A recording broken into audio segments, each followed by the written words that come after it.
really driven by initially the need, but then the greed of the human being, right?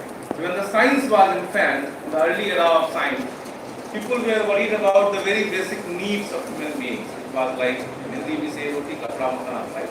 So these are the things that we can use the science to develop these things, and this is enough for us.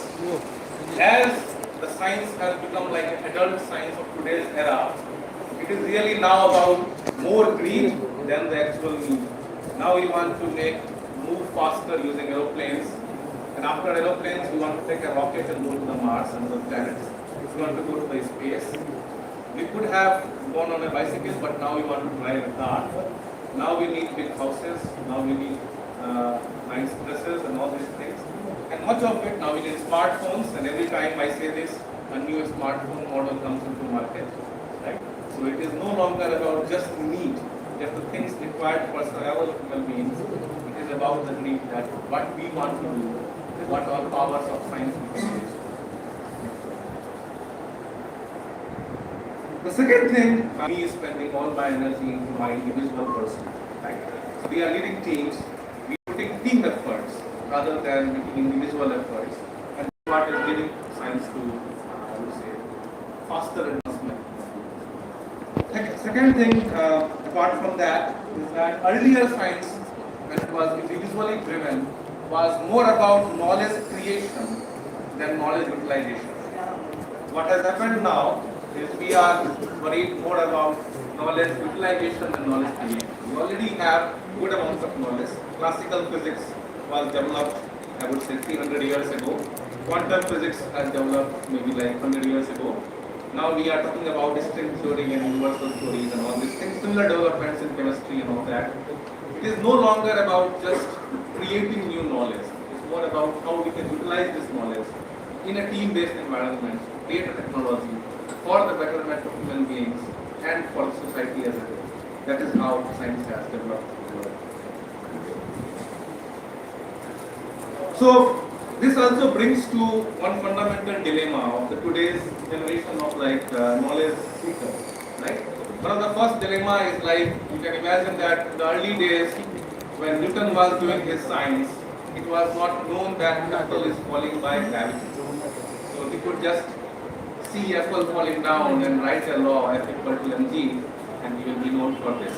Now it is no longer true. Everything you will put your hands into, every time you will think that I have done a new science, you can simply Google and somebody must have done it. Or somebody has proved that what you are trying to do is nonsense. Right? So it is no longer the case that every idea that you are getting will result in a new science. Right? The second thing is like, should we utilize knowledge or create knowledge? Now, as I was telling you that knowledge creation has reduced, because a lot of things already is known, right? Again, there are things that need to be known, but we have to put effort into the creation of knowledge. And finally, where should we place ourselves as a younger generation in particular? Should we become simply a beneficiary of science? All of us, regardless of whether we are doing science or not, we are a beneficiary of today's science. Or we become the manpower, being a part of a team that is doing some science, whether as part of an industry or in some academic settings. Or we want to be a visionary and try to lead a team of people. Right? It really depends on what you want to do, but there are lots of opportunities in all these directions. It is not enough to say that the science has stopped. The science is developing at a much faster pace. Only the outlook has changed, only the perspective has changed. And it is also not true that science is no longer fun. This is farthest from truth. Science is very much fun. Now the biggest beauty of today's world is we do not need to just develop theories. We can visualize things at a microscopic scale. We will talk about that, even at nanometer scales. And there is lots of fun in doing science. I really pray for the younger folks to take up science as a career, to higher studies and it's nice. So, starting from this, since I told you that science has to be need-driven, I have put here what I find the 6 major needs of the present and the future, where we have to put effort as I know this